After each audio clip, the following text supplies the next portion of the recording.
కూరగాయల్లో వంకాయలు వేరు, వంకాయలు ఈ గుత్తి వంకాయలు ఇంకా వేరు, అందులో చెట్టుకు పండినాయి అంటే ఇంకా ఇంకా స్పెషల్ కదా.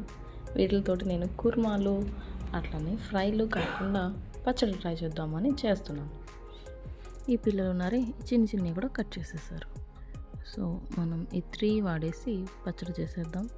ముందుగా వాటిలన్నింటినీ కట్ చేసేసి తర్వాత కొంచెం ఆయిల్ వేసి దాన్ని ఫ్రై చేసేస్తున్నాను. సో ఇవి కొంచెం ఫాస్ట్గా ఫ్రై అవ్వాలంటే లైట్గా సాల్ట్ యాడ్ చేశాను. ఇప్పుడు మనం దీని మీద లిడ్ పెట్టేసుకుందాం. ఇవి చాలా ఫాస్ట్గా కుక్ అయిపోతాయి. ముందుగా నేను మిర్చిని కూడా ఫ్రై చేసేసాను.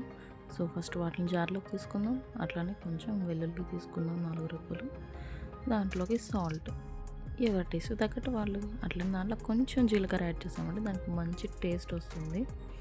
ఫస్ట్ వీటిని కొంచెం బ్లెండ్ చేసేసాక తర్వాత దానిలో టమాటో వంకాయ వేసేసి బ్లెండ్ చేసేసాను. నేను మరీ థిక్ పేస్ట్ లాగా చేయలేదు, కొంచెం పలుగ్గా ఉంచాను. దాంట్లోకి మనం ఫ్రెష్గా పోపు పెట్టేసుకున్నాం. దానిలో నేను పప్పులు అట్లనే జీలకర్ర, ఆవాలు, కరివేపాకు, ఎండుమిర్చి వేసి పోపు పెట్టాను.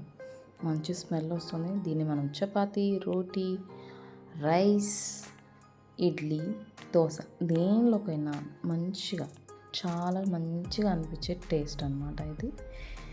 తప్పకుండా మీరు ట్రై చేయండి. ట్రై చేసి ఎలా ఉందో కామెంట్ చేయండి. Thank you.